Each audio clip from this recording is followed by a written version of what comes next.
Hello everyone and welcome along to your Sunday night edition of the TII podcast. My name is Craig Dennett and I'm your host this evening as the TII team return for a brand new season. It doesn't feel like that long ago that we left, but we're back looking ahead to another Rangers, I'm going to say Rangers summer overhaul, but maybe that's a bit premature going by where it's gone so far.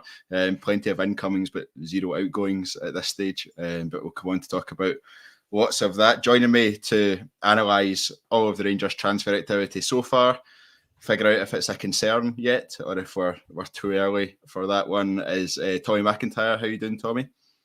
I'm good. Yes, it's nice to officially be back, I suppose. You know, Euros are still going on, but let's get into the really important football stuff. Rangers.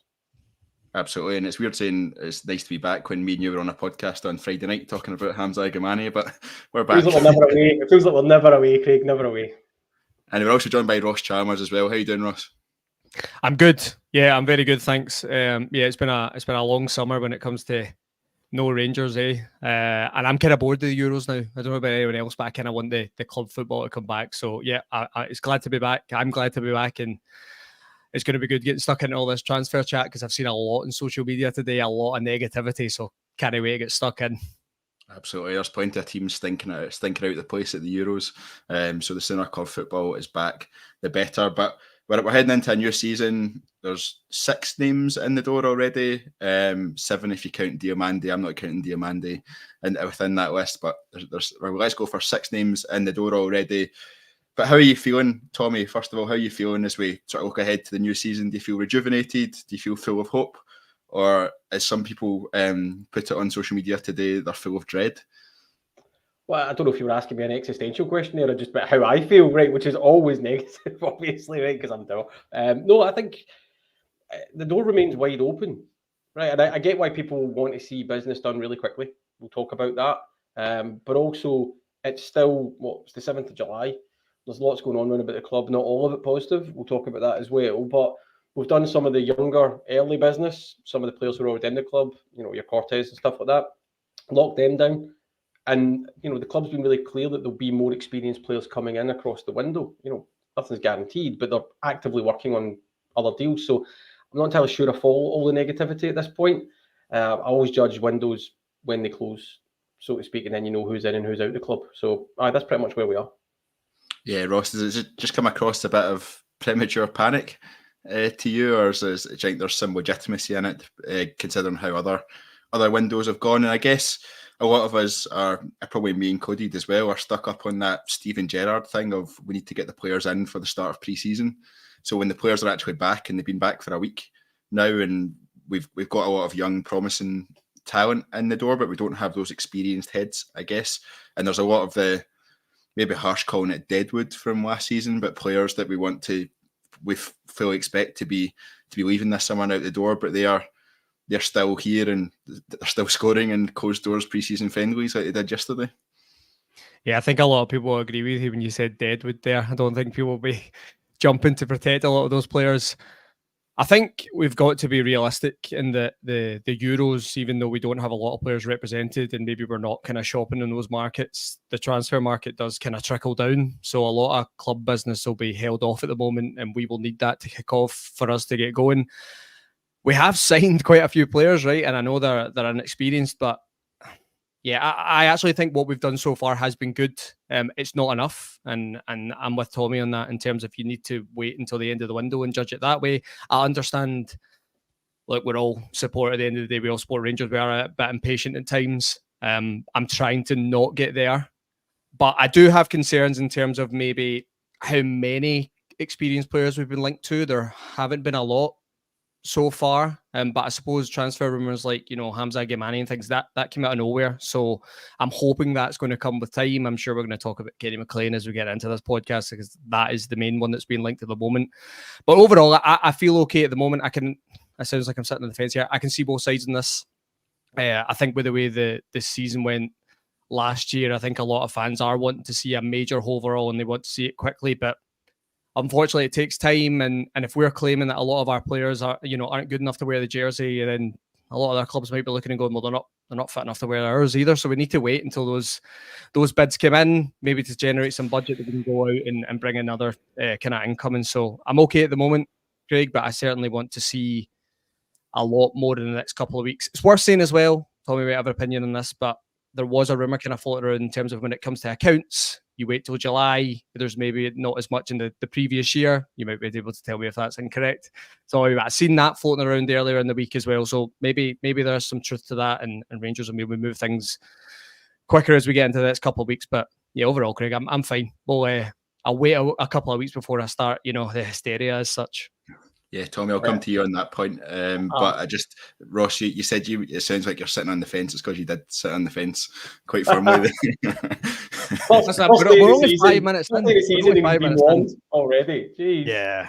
Yeah, Tommy, but there's been plenty of rumours, I guess, as to why this might be the case. There's some in the chat already in terms of the Saudi window doesn't open till 10 days' time and stuff like that. So there's the variation in terms of transfer windows as well. But how would you rate Rangers' transfer window so far, Tommy? As you said, it's the 7th of July, still early doors.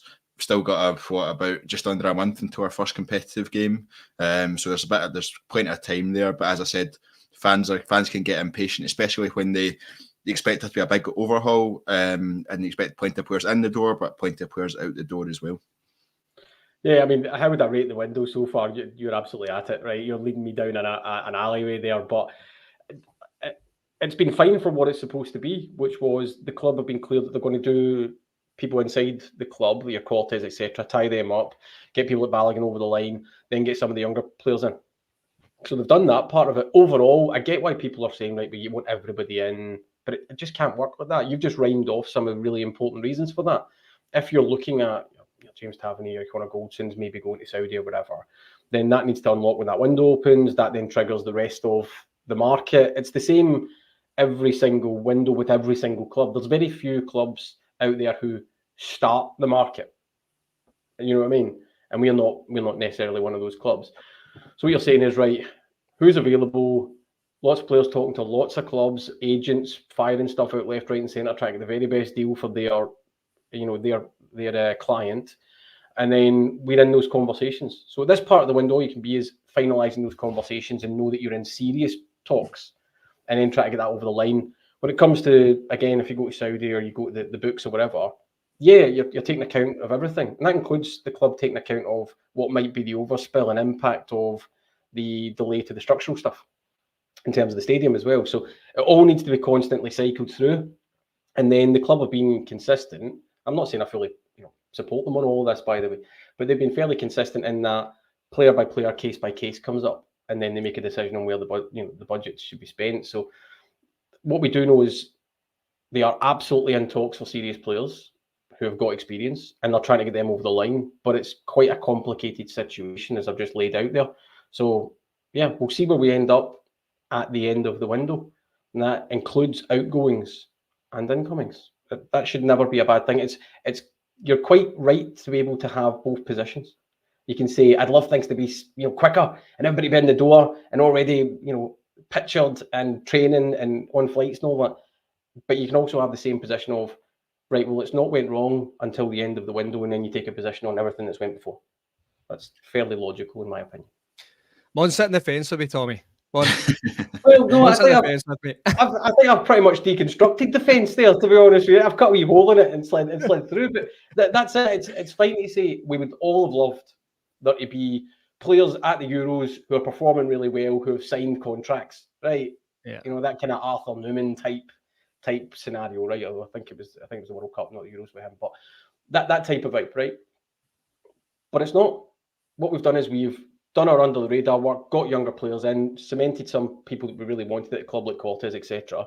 And then we're having conversations about other players who may or may not be at the Euros, who might be triggered by money coming in as we get players out. I mean, it's hard to start the season being that logical, right? Because I can only go downhill.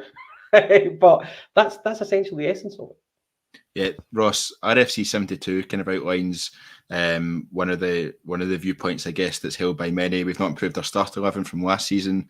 We're 4 weeks away from qualifiers. We're away in our pre-season break, where it's key to get players to gel, and doubt we'll sign anyone until we sell. Is that a fair view to have, do you think? I think for me, there's various positions which you need to have at this stage, and I think one of them's a goalkeeper, which thankfully Jack Butland looks as though he's staying at this stage. So, but like there's certain positions like that where you 100% you would want them in at this stage. I think there's other positions where if they were to drop in later on in the window, then it's not as key or not as difficult. I think a leading striker for us is probably the one that I would say you want in as early as possible. But outside of that, I don't think there's too many key positions that you need to be like, right, they need to be in this second. What do you make of that overall view from RFC 72? Well, I certainly think the qualifiers definitely bring a bit of anxiety, because going into those qualifiers that you are going to come up against tough opposition, regardless of whether Rangers are seeded in both of those ties, which I believe they are now. You're going to be playing a good level of opposition in Europe, and there's a lot of the support that feel that the squad we currently have will not be able to cope with that. I'm not sure of that myself, especially I think Rangers probably have the squad at the moment. They could maybe get through that first tie. It's always the second one, I think, that we're always going to be up against it. So I can certainly see that point of view. I think in terms of first choice, there's quite a few positions we need to address, and we might come on to that. But you're right with the goalkeeper. You always want a solid foundation there. We certainly need another centre-back, a first-choice centre-back. What then happens with Connor Goldson? Not sure. Again, I'm sure we'll discuss that as we go over the summer. I think we need another, I would probably argue we need another 2 central midfielders that I would argue that are first choice or can be in that rotation of the 3 or whatever the 2 that he's going to play this season. A right-sided forward, I think we all believe as well. And yes, I'm certainly with you on a first choice striker. Forward players are always a wee bit more difficult to get, I think, in the market, because clubs are always going to want a premium. We've seen players like Albion Romani that was linked strongly 2 or 3 weeks ago. There's nothing on it now, and it sounds like that Rapid Bucharest are really holding out for a big fee. Again, it's funny because we want these players to come in quickly, but we also don't want the club to just go and give any player and the club that they're at right now the money they want. We don't want them to just throw things at it. It's the same with I've already mentioned them already in this podcast, but a Kenny McLean. There's a lot of debate going around whether he's good enough to play for us, that type of player, a 32-year-old. Supposedly the sticking point is in terms of the length of the contract or the fee that Norwich are looking for the player. I think it's good that Rangers take their time on that. I don't want Rangers to go and just splash money. I want them to try and get the best deal possible. Unfortunately, then you're going to have to deal with the other side of that maybe those players are not going to come in terms of early preseason. I always think it's really unrealistic, to be honest. I'm never one of these people that thinks, we need to get everything done within the first month or the first 6 weeks back. So we need to get it done. I just don't see it that way. It's never going to be the case. Say every single window, Rangers will be doing business up until the last week of the window. They will. Every club is the same because you're waiting for other things to move in the market. So, look, the point that RFC made, I agree with them. The qualifiers, I think that's maybe what I'm looking at as well. And certainly I'd like to see a lot more moving in the next couple of weeks. If you're asking me right now how I feel, I'm okay. I'm fine about it. I'm interested to see how these preseason friendly goes. It's good to have those 6-7 players in the door now, in terms of seeing how they integrate into the side. If that's how football works as well, and I know it's preseason friendlies. If Rangers fly through these preseason friendlies and they perform in every single one of them, they look great, I think the support will calm down a little. So again, we just got to wait and see, but we certainly need more experience, which I'm sure we're going to come on to in this podcast. Yeah, Ross, Paul agrees with you. He says the club need to be smart with signings, and Tommy, you said you were starting from a logical perspective. AG comes straight in and says sack the board. So it's so early, we're just back and there's already a sack the board. I love it. AG might be talking about sacking the TII board at this point as well, just those statements. But yeah, I mean, logic is sometimes thin on the ground when it comes to this part of the the pre-season, because we'll fall for it, all of us, right? At a certain point where you think, there's going to be some magic, right, and we're going to bring in some incredible slew of signings or whatever that looks like. And the club are always working. There's always conversations. It's just these things, by and large, take time. People are smart enough, right, in terms of the watchers and listeners, that they'll have seen enough in terms of other football clubs and documentaries and all that type of stuff. Getting signings over the line can take months, a year, whatever it takes. It's not a case of, right, season's ended, pick up the phone and just flick through the, I show my age here, the Rolodex. Is that still a thing? I'm not entirely sure it is, right? The baffled look of you two is probably worth it there, right? But I'm sure somebody in the comments will remember what a Rolodex is, right? I should have your WhatsApp contacts now, right? Or sliding into the DMs of somebody saying I'm an agent, right? But in terms We'll of go into that one in a minute. getting over the line please really quickly, it just takes it takes time. What everybody can be absolutely certain of is the club are not saying they're finished in terms of transfer activity. They are actively in conversations, both in and out, to try and make things work and get it unlocked. So we just wait to see what they're able to get over the line and then take a position on, right, does that look and feel like it's going to be enough for us to be in the reckoning with the title, which is the all-important thing. Yeah, Craig, KW. it's worth saying as well, sorry to cut you off, it's worth saying as well, I've seen a lot of people in the comments saying very similar here, that we are going to have to wait for outgoings. It's got to come. I mean, you look at the transfer activity of last season where you're going to have to wait to move those players out. Look like a Sam Lammers, for example. He's not even arrived for pre-season, right? We're led to believe he's on pretty considerable wages. We paid, what was it, $3.5 million for him. So, we need to try and move him on first. Seen a lot in the comments about Hadji, for example, doesn't want to be here. We're going to have to try and move him on. Tom Lawrence has been linked with a move. Cyriel Dessers, which I'm sure we'll come on to, that seems to be the most active one in terms of the moment, in terms of outgoings. And I think the club will push for that one to move him on, because that is a way of getting in a big, chunk of cash to go again. So that's where I can really understand the fans' frustration. In terms of there's not been any outgoings, but unfortunately that's the way football works. I always used to find it funny when it was sorry Ross, apology to interrupt you, but not purchased outgoings. Club did release players and get them off. Yes, exactly. Yeah. So there's two sides of that, but I think we're certainly waiting on some money to come in, because we've already signed, 6 players. So we're obviously waiting for the other side of that. And unfortunately, the interest doesn't seem to be there. I think the only real interest we've had is Dessers and Scott Wright. I think they're the only two we've seen that are really linked with a move. So unfortunately, we're going to have to wait on that, and that might impact us through the window. But I'm hoping the club will be able to speak to a lot of players' representatives and try and find people a move. But unfortunately, that is going to have a big impact on our window. Yeah, who'd have watched our games last season and thought Dessers and Scott Wright would be the two that garnered the interest? But there you go. KW says the board must have transparency with Copham to what is expected of him with little money. He needs to be a miracle worker to keep us happy. I think that probably sums up. I imagine Niels Copham doesn't come into that role if he doesn't have that transparency from the board as to what is expected of him, but also what he feels he can deliver. So I think it's a two-way street on that one. I think anyone in that role has to be a miracle worker to keep Rangers fans happy. I don't think I'm not sure who the last person was to keep Rangers fans happy, but might be quite a while ago. We spoke a wee bit about outgoings there and having to wait on them, Tommy, but there seems to be a bit of a growing swell of opinion on social media around the fact that we've been linked with a lot of players already, right? And the club are never going to come out and say, yes, we 100% want to buy that guy, and they're never going to come out and confirm that. So people are kind of reading between the lines to say, right, we're definitely interested in that player or this player. The opinion is that we've missed out on Cordoba, who went to Norwich, the centre half, who did appear as though we were interested in from Levski Sofia, and Kabadai, is that how you say his name? Sorry, it was in the Bayern Munich youth system, but it's went to Augsburg.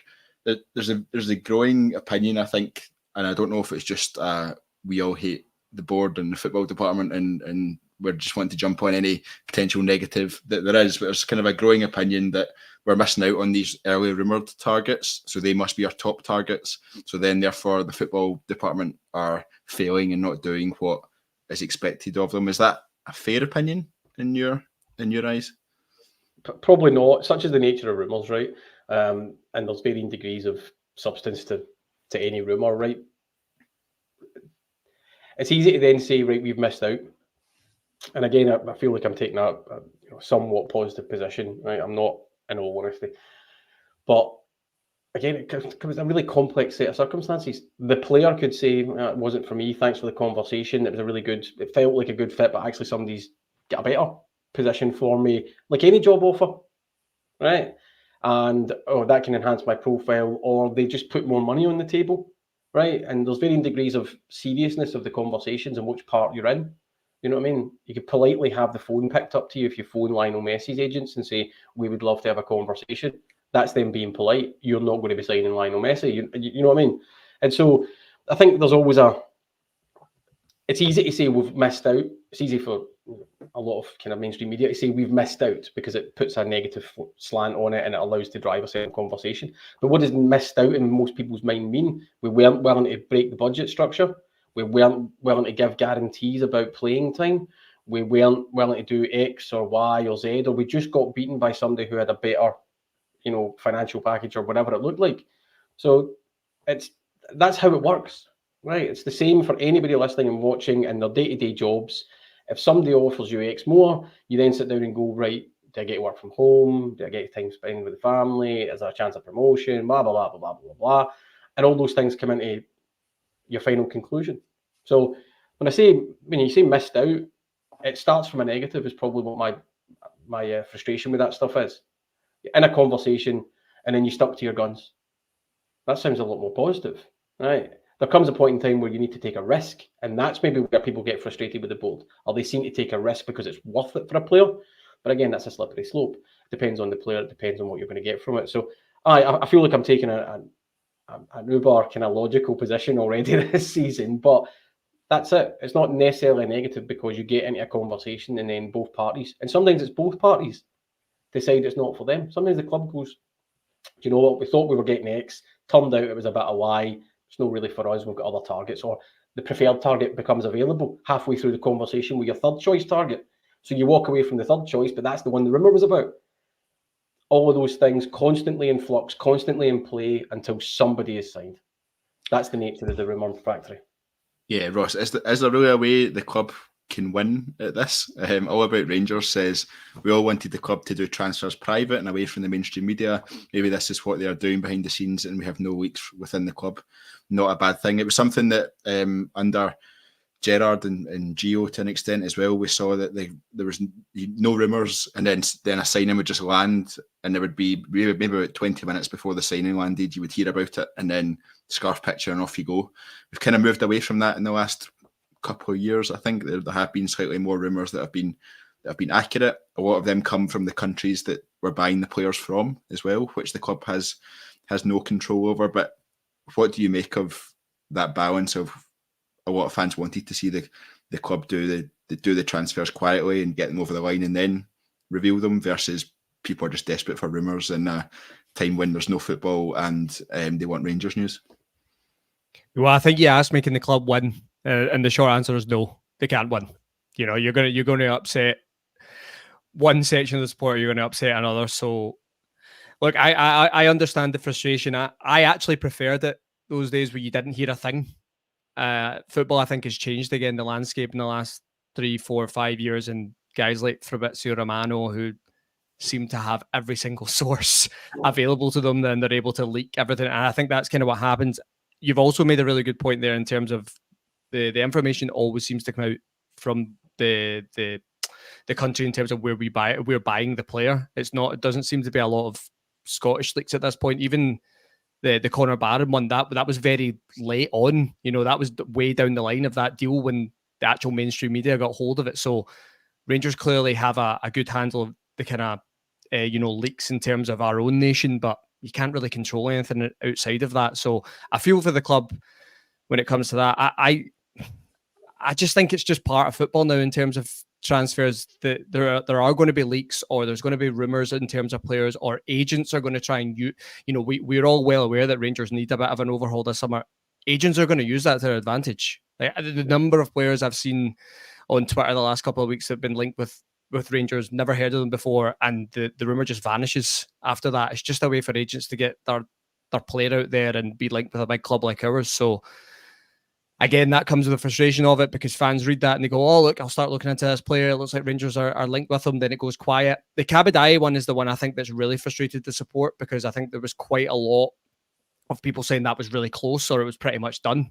And then you see in the press last week that he's staying in Germany, he's going to Augsburg, and I understand that move. He gets to stay at home, whatever. So that's one of the ones I think that's really frustrated the support, because there was a lot of people saying it's done. So yeah, look, I was going to say the phrase again. I can see both sides of this, but I think this is just modern. Welcome to the both sides pod. Yeah, I think it's just modern transfers, Craig. Honestly, I think I can understand why the sport get frustrated with it, but I think just take everything with a pinch of salt. It's not worth getting too bothered about. Tommy said it right at the beginning of the podcast, and it is the way I try and look at it. Judge it when the window's done. Honestly, it's the best way to go about it. Just enjoy the ride. You know, Rangers sign a player, enjoy it, see the scarf above their head. But yeah, see until the end of the window. Just let the club do what they're going to do. And the outside noise, I think that's the way the club will look at it as well. It's not worth getting involved in. You just have to try and shut it out. Yeah, I think it's I guess some of the caveats you put in there are the same as soon as you see a player went to Rangers and Celtic, you just rule out that as a serious rumour and of any note whatsoever. Scott McKenna's the one with that, isn't it, Craig? Scott McKenna's always linked with Celtic and Rangers, and you know there's nothing in it because of that, because that's clearly his agent just trying to move him. They're just, oh look, he's a Scottish player and the old firm wants him. Why would you not want this player? You know, it's the way it goes. Paul McGarrigle having a bit of go at you there, Ross, saying splinters must be sore. I'm sure you'll continue. I'm just warming up. Paul. I think Paul's scored a couple of points off you so far, Ross. You need to. You've come back carrying a wee bit of an injury from pre-season. You need to get back on it pretty sharpish. Tommy, Ross has already spoken about him a couple of times in terms of Kenny McLean, and we just said you should probably disregard all the rumours that you're hearing about Rangers players, but this is one that isn't going away and does seem to keep coming back. There was a little bit early last week, I think it was, where there were some suggestions that actually it was going to cost too money and he wanted his wages demands were too high and he wanted too long a contract for a 32-year-old, and Rangers were moving away from it in terms of a deal. That doesn't seem to be the case given the latest reporting today. Is that one you'd be happy with? 32 years old, by all accounts, had a really good season last year for Norwich. He's a very good technical player in that midfield and is really good at progressing the ball forward, which is something that we really do need in the centre of the park. Is it one that would excite you or one that you'd be happy with?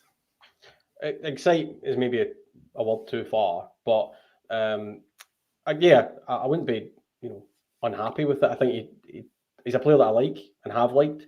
I think he would do a good job in there. I think you've unlocked the keys of it immediately. He's a really energetic midfielder, good at carrying the ball, can get into spaces as well, links it up, tracks back, works really hard.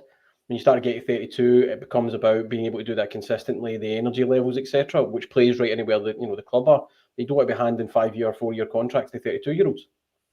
You know what I mean? It's as simple as that. I would argue not even a 3-year contract to a 32-year-old. And so if that's the sticking point, that a player wants certainty at 32, that they want to be at signing a club, a contract for 3-4 years or whatever, I'm pretty happy with the club saying no on that basis. But if he was to sign for Rangers, I wouldn't be unhappy. I think he's a good player.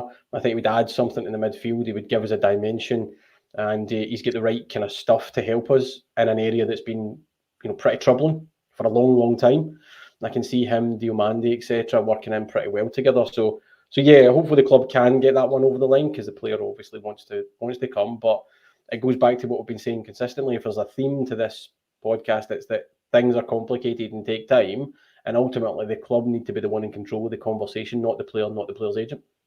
Yeah, Ross, plenty of reaction coming in the comments already. Paul McGarrigle, McLean played 55 games last season. If he comes, he'll bring experience. Hugo Bear, McLean is a no from me. All about Rangers. McLean financials must be right for the club. Crazy on players' part, as it's his last chance to play for the club he supports. Stevie Scotty 19, the only reason you'd get Kenny McLean is on a free. There's no way we should be paying money for a 32-year-old. Robert Binney comes on to one of the points I was going to ask you next, Ross. Don't you think we have enough midfield players at the club as it stands? We obviously had Ryan Jack and John Lundstrom leave at the end of last season. If you look at our central midfield options, you're definitely looking at say Kenny McLean does sign, you're looking at Diomande, Raskin, McLean, Barron as 100% being there, and then question marks over Dowell, Cantwell, and Lawrence. If all 7, or 1, 2, 3, 4, 7, I can count. If all of them are there, you're making your fingers out there for a second.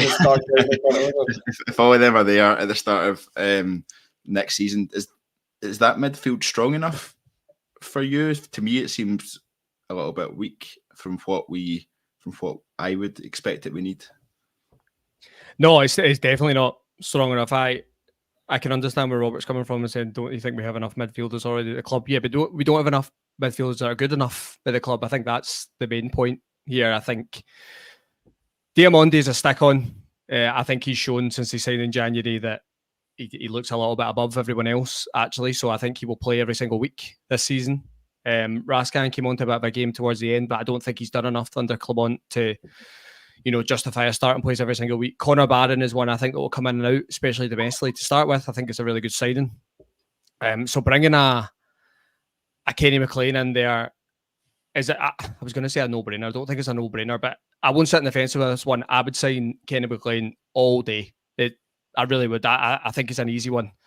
In terms of the experience he brings, I think the numbers he showed in the Championship last season, I think if that's a 32-year-old from the Belgian league that Philippe Clement wants himself, and you see those type of numbers, I think the fans get on board straight away because they go, "Oh, okay, look at this experience the manager's bringing in. That's the type of players that we should be bringing in for our midfield at this stage." Got to remember as well, a lot of fans won't like hearing it. John Lundstrom and Ryan Jack were 2 experienced midfielders on our squad. They're gone. They have to be replaced in some capacity. Yeah. So I think Kenny McLean is a bit of an easy one. I totally understand a lot of chat in the comments in terms of, the finances have to be right. Absolutely, finances have to be right in every single deal. But I think, I do think this one will get done because I think Kenny McLean himself is probably pushing for this in the background. I think we would all be the same in that position in terms of, your boyhood club is coming for you at the end of your career. You'd love to go and play for them. I think he's made that clear. I think he's made that clear in Norwich podcast that I've listened to before that he'd love to play for Rangers one day. So I've just got a feeling this one's going to happen. I think we've seen a lot of rumours lately in the last couple of days again. Supposedly last week it was dead. It's back on again. I just think this one will happen. I think it'd be a really good addition. Of course, it's got to come in and he's got to be in a financial package that suits the club. But if you get a good 2 or 3 years out of Kenny McLean, he brings experience to that midfield, can certainly do it domestic level. If he's doing it at the Championship at 32, he can do it at the SPFL. Plays international level as well. I know maybe not as much anymore, but he's shown that he can do it at these levels. I honestly think it would be a great signing. I really do. Well, we need to add to that. Given Scotland's performances, that maybe makes him at a discount. Actually, that he's been playing internationally for us. I don't know how many minutes he actually got, so we'll leave him out of that one. We won't tar about that, Rush. But yeah, I think I just think it'd be a really good move. Honestly, I think Rangers would have to add to that. I think I said at the beginning we need at least 2 central midfielders to come in because I think you need a lot of competition in there. And there was at times last season, I mean, I hate going back to this, but you look at that Ross County away performance that day, that midfield, I've never seen a Rangers midfield so open like that. And that progressed the rest of the season. I mean, that we had no control in there at all. I think Kenny McLean's the type of player to give you a bit of control in there. He's not the most kind of sexy midfielder you're ever going to find, but he's going to do a lot of the dirty work, which we need at times. And he's someone that can put his foot in the ball, find a progressive pass. And I think that's just what we need. No, it's not all we need, but I think he's one of the components you need in that midfield. And if I'm Rangers, I would do, I wouldn't say all we can, but I would certainly put a lot on the table for him to come here because I think he will make a good addition to the squad. Interested in why I listen to Norwich podcast, but that's another discussion. Well, how many Norwich players have we signed in the last year, Craig? Kieran Dowell, Todd Campbell, linked with Kenny McLean now. I'm just doing my research. That's all. Well, fair. So some of us just rock up and start talking. So we noticed, Craig. To be honest with you, we were going to have a chat about that as well later on the pod. When I started using my fingers to count players, that's when I was. As we've been saying in the background, it's the podcast marketplace, the transfer window is really difficult. We're happy with you here right now, but it depends on what conversations I can get over the line. Absolutely fair. Tommy, I think we spoke about there about the makeup of the midfield, and it feels a bit light and that it's missing a few different components. For me, one of the components that's missing is a goal-scoring midfielder. I think that's what we hoped Todd Campbell would be. It's not materialised. I think that's what we hoped Tom Lawrence would be. Again, it's not materialised. How important is it that we get a player of that profile over the line? No, I think you're right. I was thinking about that actually whilst Ross was safely climbing down from the fence. It's cold and dark down here, by the way, Ross. I hope you enjoy it. Right, but yeah, it depends what you want in that midfield. I think we do have some good midfielders in there. I think we absolutely have not had the viable control and consistency in there. But you're absolutely right. The thing that I was thinking about was goals from the midfield, consistent, decent numbers, even top single figures, maybe lower double figures or whatever, from individual players. Is McLean going to give you that? No, probably not. But he gives you other things. He gives you that strength, control, power, pace, whatever. Maybe not the pace, but and then you're looking at other players like Diomande. Raskin's not been I'm being consistent from last season. By the way, I'm going to stick with Raskin, no matter how much Ross tries to get me to change. I don't think he's a massive goal scorer. So yeah, you need to pitch your tent accordingly on that. It would be good, I think, if not absolutely essential, to get more goals from the midfield, from those central midfielders. But I'm absolutely with Ross on this, and I'm with you in that we know we need to do more in the midfield. There has to be people that replace those experienced players, players who have got lots of experience playing in midfield, who can control midfield when times are tough, who can unlock defences, etc. You can't let experienced players go and not replace them, and I don't think we've done that yet. So whether it's McLean or not, I'm with the argument that there has to be at least, I think there has to be two serious midfielders that come into that, and then you see where people are going to play squad parts versus starting parts. Yeah, I think I agree with that one. We spoke about earlier about the fact that actually we'll probably need to wait for a lot of players to leave before we can start seeing more people come in. Ross mentioned that sort of Cyriel Dessers and Scott Wright are both subject of interest. Sam Lammers is another one. I assume, let's go with Dessers and Lammers first of all. Ross, I assume we expect them to leave. We're all on the same page with that one. There's some rumours, values of what we expect to get in terms of transfer fee. So AZ Alkmaar, was it 2.5 million for Sam Lammers that they were rumoured to be interested in? I think Cyriel Dessers is probably rumours have been around the value that we did pay for him. What do you make of how we value a player, or how Rangers value a player in the transfer market versus the other side of the city, who in a lot of cases we believe overinflate what they think a player's worth, but then more often than not they do get a higher fee for their players? What do you make of we seem to downplay the value of our players for some reason? I feel like you're setting me up with this question. I feel like there's obviously no trust behind the scenes here at this time. That's a couple of things. You've said it, I've said it. But in crisis, at some point, this is a setup. Honest answer, Celtic have had a lot more success than us over the last few years, and unfortunately what comes with that is a higher value for their player. That's it. Simple as that. They also have a track record of selling players at a high value, and those players go on to have good careers, especially down south. So unfortunately, I don't like saying it, but that is the truth. I mean, you look at the types of the Alfredo Morelos and the Ryan Kent, when they were linked with moves for big money, we decided not to take it. That might have kicked us off in terms of selling players for higher value. We had the Nathan Patterson for 12 million and the Calvin Bassey for 19. We've just not really went on from that because we've not had any real sustainable success. And I think that's what comes with it. If you get, I always look at Todd Campbell as one, might come on to him later on, but always look at him as one that the club probably look at like there's a lot of kind of unlocked value in there because he's an English player. He's homegrown English, right? Obviously, in terms of the Premier League rules, you get one good season at a Todd Campbell where he absolutely flies up here. You could probably sell Todd Campbell maybe up to the 10 million mark. We're not going to get anywhere close to that at the moment because he's not performing to the level to demand that sort of fee. In terms of coming back to Cyriel Dessers and Sam Lammers, I've been going back and forth all summer about this, and I'm probably the opposite in terms of I understand Sam Lammers, went to the Netherlands, he was absolutely flying, but that was only 4 months of his career. right? He's not really done anything for the last 3 or 4 years, and he certainly didn't do Rangers. And I think it's obvious that Rangers want to get rid of the player. So you're not going to have clubs queuing up going, oh, we'll give you 6 million for Sam Lammers because he was amazing last year.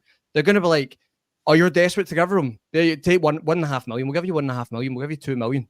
So I think it's unrealistic to expect more. It's the same with Cyriel Dessers, I'll be honest with you. As a support, I think most have said that we don't think Cyriel Dessers is good enough long-term to be Rangers' first choice number 9. So we can't expect then to sell him for the value of a Rangers first choice number 9. It doesn't work like that. I honestly believe, that's the way I'm looking at it, if you get back the money that you invested in those 2 players last summer, I think it's great business. Honestly, like, just pack it all away, get the money back you spent, save on the salaries as well. I'm sure combined they're probably around 40, 50 grand a week. You get that off the wage bill and you move on.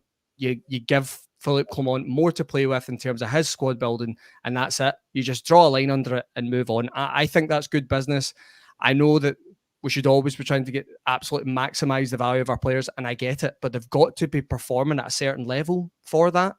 And unfortunately, we those players aren't performing at a certain level to demand those fees. So I understand we look across the city and we see the values. I think we've seen the whole links with Matt O'Reilly this summer in terms of being linked with, La Liga sides and the money that comes with that. We don't have any players of that level of ability. Unfortunately, that's just what comes with it. I don't like saying it, but we just have to focus on getting back to, sustainable success. What will come with that is value for our players, and that's where the kind of player trading model starts, and hopefully then it kicks into gear and we see Rangers progress, and like I said, that success carries on. But up until that point, we're just going to have to accept that we maybe have to move players on, maybe at a value that we don't see as great, but if it gives Philippe Clement the ability to bring in his own players and move us on a level, I'm all for it. I think we just have to go down that road, especially this summer. I think we just have to let Sam Lammers and Cyriel Dessers move on. Thank them for their performances. Maybe that's not the right term, but you get what I mean. Wish them all the best, and I think that's it. I don't think we can be looking for top dollar for these players. Tommy, I saw you nodding along there to Ross. You in agreement with that view? I suppose I am actually, yeah. But I get the counter challenge from people, which would be particularly, with Dessers, it probably comes down to stats. His numbers have actually been good. He can hit the back of the net. We can get any chances converted and all that type of conversation if we really want to in big moments. And then Lammers going and having an absolute phenomenal 4 months. But I don't think I'm happy to be proved wrong, right? Because he seems like a nice enough guy, Sam Lammers, and all that type of stuff, right? But I don't think there's longevity in that. He's historically doesn't seem like a prolific kind of goal scorer. And so I think that the statement round about both those players is how much the burden is that you take on it. Although I do think there's a way to get, if not all your money back, maybe even a tiny bit of profit on Dessers. Maybe I'm being a wee bit optimistic there. It depends who comes in and if there's any sort of bidding war for him, because he will score you goals. But yeah, I don't think they're the long-term answer. Completely with Ross on that. I've said that before. I think if you move them out and you're able to go again with something else brand new, all that money goes into the playing squad, that sounds fine to me. And to the player trading model that Ross references as well, you're right. Nobody's looking at our squad and going, there's incredible high value. There's a lot of hope and expectancy that somebody's going to ride out of the Middle Eastern, Saudi Arabian desert with a fat oil check to say, let me solve your problems, which we just need to be really careful about if it doesn't happen, right? But hopefully we've already started to see some of the turnaround about that. Young progressive players like Hefty, Cortez, Diomande coming in, who look like they will have resale value, and will get us to that place whereby in 2 or 3 seasons we're talking about big money coming in as players go out, and we get to see the turnaround that Coppin and Clement have overseen. But right now, we just need to be honest with ourselves. You look at that playing squad and you go, established players haven't really done much. There's a couple of aging assets that you hope to get some money on. The rest of it, you're hoping that they turn good because they're new in the door or they're young or whatever, and they show us something. That's the brutally honest truth about where we are with the assets when it comes to that squad. That's it. There's no whitewashing of that particular statement or that view. Yeah, I think that's very fair. Right, we spoke a wee bit about it earlier. Todd Cantwell. Welcome in the first podcast. There is some rays of sunshine out there. I'm pretty certain of it. We'll find him at some point. Maybe stay with us for a few weeks and we'll find the rays of sunshine. Todd Cantwell, whose agent is Jose Enrique, who hadn't clicked with me until this former football player. Yes, this week when he was found out by I think it was just a fan account of the Lecce manager in Italy, who'd received an approach from him to say he had 2 players available, one of which is our very own Todd Campbell. Jose Enrique was trying to punt him through Instagram DMs. I'm not sure how much that does for Todd Cantwell's ego, but Ross, are you? First of all, are you surprised his agent is actively seeking a move? And secondly, are you surprised that that's how agents work in terms of Instagram DMs? Yeah, you'd like to think it'd be a bit more professional than that, wouldn't you? Yeah. You'd like to think there would be other ways of making those communications, but quite clearly, there isn't. First thing I would say is, if I was Todd Campbell, I'd maybe look for new representation, because that is embarrassing. Seriously, that is embarrassing that's got out there. It's not uncommon. I'm sure most agents will try and push their players to clubs, even if that player isn't looking for a move. You're exploring your options. And I think for Todd Campbell this summer, I would imagine he's spoken to, if Jose Enrique is his main agent, I understand that players have multiple, but let's just say representation. I'm sure he's made it clear that to go and look at the market and see if there are other places for him to play his football. I think we can all probably admit Philip Clement maybe doesn't see Todd Cantwell as important to his side that Todd Campbell thinks he should be. It's maybe the way to put it. And it's one of those moves that I think will happen if there's interest. If there's serious concrete interest in Todd Campbell, I think that one will materialise, because I think both parties, or all parties should I say, will be open to that. I think Todd Campbell just maybe looks at it and says it's not really worked out for him here. And I think the club will think, if we can recoup a fee for him, 2.5 million, whatever, it's, you move someone on that's on a big salary, like I've said in other players, and again, you move on. But the whole thing is just, when I seen it the other day, I just thought, surely not. Surely that is not the way that you're trying to move a player on. But in terms of the overall, I think a lot of the support said at the same time, it's not a surprise. It really isn't a surprise. And there'll be a lot of players in that Rangers squad this summer that will be talking to their representatives trying to get moves. Yeah, you'd just like to think they'd maybe keep it under wraps a wee bit more than Jose Enrique. But look, I don't know. Maybe he's new to this game. Maybe that's the way he thinks is the best way to go about it. Just fire everyone Instagram DMs. But I just thought, just get a new agent, Toddy. That's embarrassing. Tommy, thoughts? I think Ross has pretty much nailed that there. I mean, it's no surprise, right? It happens all the time. Agents, even happy players, they sound out other clubs just to see if there's that better offer. Right, I mean, it pays the agents' wages as well. Let's not forget some of that, right? Conflict of interest is a wholly different conversation on that stuff, right? But I think the reaction from the support was pretty interesting, in that Todd Campbell was one of those players that we all desperately wanted to succeed, still want to succeed, but he's not helped himself either on the pitch or off the pitch. And the story around about Todd Cantwell has become, by degrees, more and more kind of, well, it would have been great if it worked type of scenario. I still think he's a really good player, but how many players have we seen throughout the years who are good players who don't cut it? It doesn't work for them, whatever that deal is. And I think Todd Campbell, if he's here come the start of the season proper and he's a starter, needs to deliver this season. Really needs to deliver properly.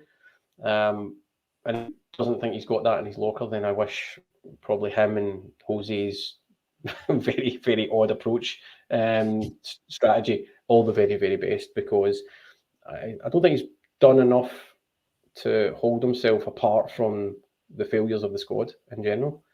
And we haven't seen as much consistency around about his natural talent as we all hoped. So yeah, there is a question mark over him. It's pretty much that simple. I do wonder how many of the listeners and watchers would be wholly heartbroken if he was to go, actually. Ross, where do you value Todd Cantwell? What's an acceptable amount? Don't go down the route of that Football Insider John Oh, Austin wow, goes in wow, 25 to wow. 30 million. If anyone's not seen that clip, you need to go and watch it of that Football Insider saying that Connor Goldson would be between 25 and 30 million. Unbelievable. It's so funny. It's so good. I think That it was amazing. is it Keith Wyness who used to be involved with Inverness Cali? Yeah, unless you're listening in from the Saudi Arabian League, in which case that's probably a bargain, right? And just up it a little bit to make sure you get them is probably what we'd say to our Saudi Arabian friends. So good. Yeah, but Ross, Todd Cantwell, it's quite difficult to value him. Yeah, because it is.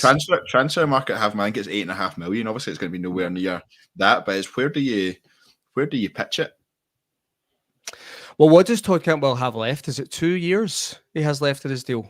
I'm not actually sure. Someone might be able to tell me, but I think it's 2 years. So this is probably going to be his max value at Rangers. I can't see Todd Campbell signing another contract because even if he has a great year this year, I would imagine that he will want to move on then and maybe even move back to the Premier League if he thinks he's good enough to play at that level. So I think this will be Todd Campbell's last year. This will be his maximum value.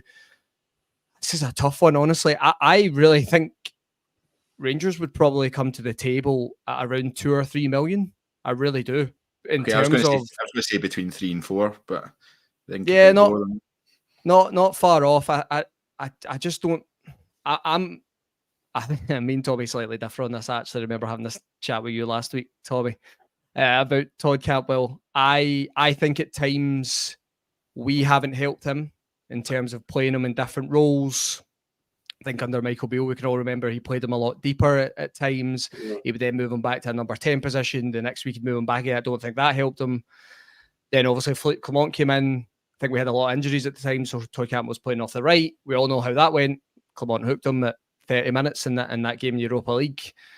But even when he did get his stint at number 10, I think it is fair to say he's not done enough there. I think he finished last season with 8 goals. And I think we were speaking about earlier in terms of goals from midfield. You need more than that from Todd Campbell. I think he needs to be getting close to, I think, 15 really in this league. Maybe more in terms of European competition, all combined, they might get more. But I think he needs to be getting around the 15 mark in the SPFL, and he's not getting close to it. So, unfortunately, I really like Todd Campbell. I think that's clear. If anyone's ever listened to the pod before, I'll try my best to defend Todd Campbell. But I have to agree with Tommy in terms of he hasn't done enough. I think the ability is definitely there. I think the mentality lately could be questioned. His social media stuff, even though it doesn't bother me as much as others, it is even I'm looking at it and thinking, you don't need to do that. You don't need to get involved in this. Like, just focus. And even if you want to move, that's fine. Just get it done behind the scenes and move on. That's fine. Everyone will wish you the best. You don't really have to be doing those things. But yeah, I think coming back to value, Craig, I don't think we can ask for any more than 2 or 3 million. Again, I always look at it from the other side. It'll be on a high salary. So the club might look at it and go, okay, we take a reduced fee, but we get that salary off the books. And even still, you might put in like a sell-on fee percentage or something as well to try and prop up in the future. But I don't think we'll be asking for a lot, put it that way. It was rumoured at one point he were £50 million, wasn't he? It's quite the drop off. In terms of what some of the comments are saying, Vladi84 says any less than £4 million for Todd would be madness. Chris PC says £5 million plus for Cantwell. KW says that there's another club think they can fix him. The good thing about football is there's always a football club out there who thinks they can fix a player. There's always a club out there that thinks they can sort it. And more often than not, it's Rangers, sadly, that think that. Tommy, are just slide into Jose Enrique's DMs then, and he'll find you and get it sorted. There you go. Sorry. Can I make a quick point on that? No, it's okay. I was just on Todd Campbell, and I don't know how you both feel on this.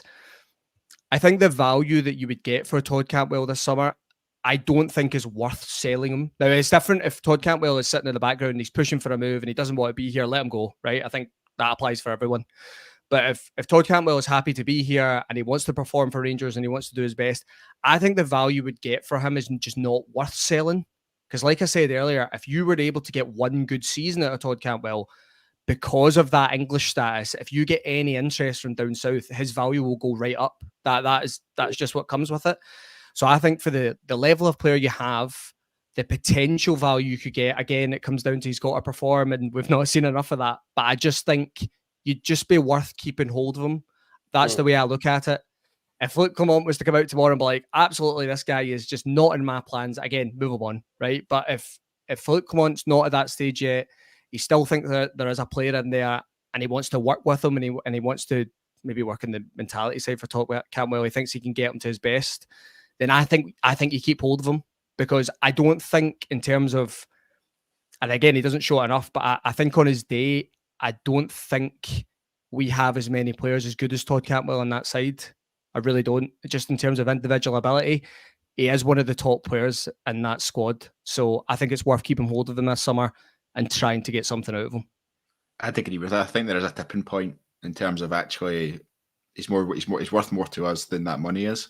I think that probably depends how sales of other players go as well. In that sense, I think if you do manage to get maybe a Tavernier, a Goldson, a few others off the books, but you get some decent money for them, Dessers and Lammers, for example, then you're starting to build an okay wee transfer pot in there, and you don't necessarily need to grab 2 or 3 million for Todd Cantwell. You can afford to hold out for, well, maybe he'll have a good season next year and we can get a bit more next summer. But I think that will come into it as well. But I do think that there is a tipping point. I'm not sure where that is, but I think there's a tipping point in terms of where Todd Cantwell's more valuable to us than he is than that money is. But we're reaching the last sort of 5 minutes or so of the pod, and I guess it's impossible to do a Rangers podcast, the first one back after the summer break, without mentioning the stadium debacle.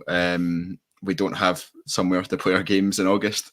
As it stands at this moment in time, strong rumours that it will be Hampden Stadium. It's kind of been rumoured that we Murrayfield and Hampden and Murrayfield and Hampden. So Hampden seems to be the front runner at the moment. I want to bring up this comment. Top G put it in pretty much the start of the show, but I'll bring it up. The club's board are an embarrassment. With the stadium, they have made us a laughing stock.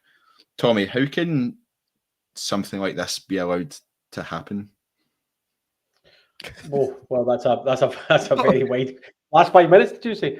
So there's varying degrees of that. The sharp answer would be because people not doing their jobs and having due diligence and oversight of what's in their remit, which leads to failures or unstructured planning, right? So to speak. And I don't mean structural, I mean unstructured project planning. Leads you into this place. Now, some circumstances are not always in your control, but some definitely are, which is why the board and the club do need to take a bit of serious blame on this particular one. I think the comment in your question speaks more to the frustration of not just having a clear statement out from the club, just to say this is exactly what, where we are, and this is what we're trying to achieve in the background. Hampden, Murrayfield, all that kind of stuff. We're playing Man United at Murrayfield, and now it looks like we're going to be at Hampden for the start of the season. Nobody likes that kind of vacuum, and nobody likes all the negativity that can pour into it. So, and it speaks into that wider piece that sometimes the club are really, really slow when it comes to some of these getting on top of these stories and these narratives.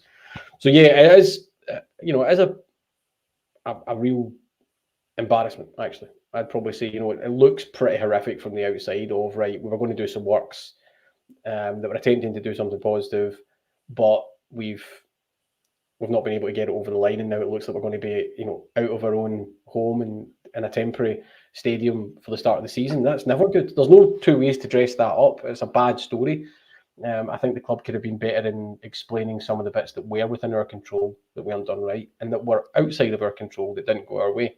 But I think that comes back to communication as well to some extent. Yeah, Ross, a couple of questions for you to round us off. One, are you happy to play at Hampden for the first couple of home games of the season? Two, how much extra pressure does not being able to play at Ibrox put on the team at this early in the early games of the season? And three, if any points are dropped in those early games of the season, do you expect that to just pile the pressure straight onto the board? Tough one in terms of the last question there, in terms of the pressure. I mean, there's always pressure involved with Rangers, isn't there? And we've seen it last season. We slipped up at the first game of the season against Kilmarnock away. So, yeah, it's disappointing. And I'm sure the fans will, and the support will look at that and saying it as a factor. It's got to be a factor if you slip up early. In terms of Hampden, no, I would accept it, but I don't want it. I hate Hampden. I don't know how everyone else feels. I just think it's a terrible football stadium. It's awful. So the fact that we'd have to go there more than maybe 2 or 3 times a season and watch Rangers, yeah, I don't like the idea of that, but I will do it. I think overall for this, we all work in industries and sometimes things can go wrong. But I think the communication from the club has been really poor. I think they released something maybe a week ago, and it was essentially just saying, we'll let you know when it's sorted. I mean, that's not really sufficient, is it? There should be a lot more communication involved here. There's a lot of fans that travel from far and wide to come and watch Rangers, and are not sure where their team's going to be playing, and it's still not clear at this point. So yeah, I think that's the point that really irks me. I'm disappointed with the club on that.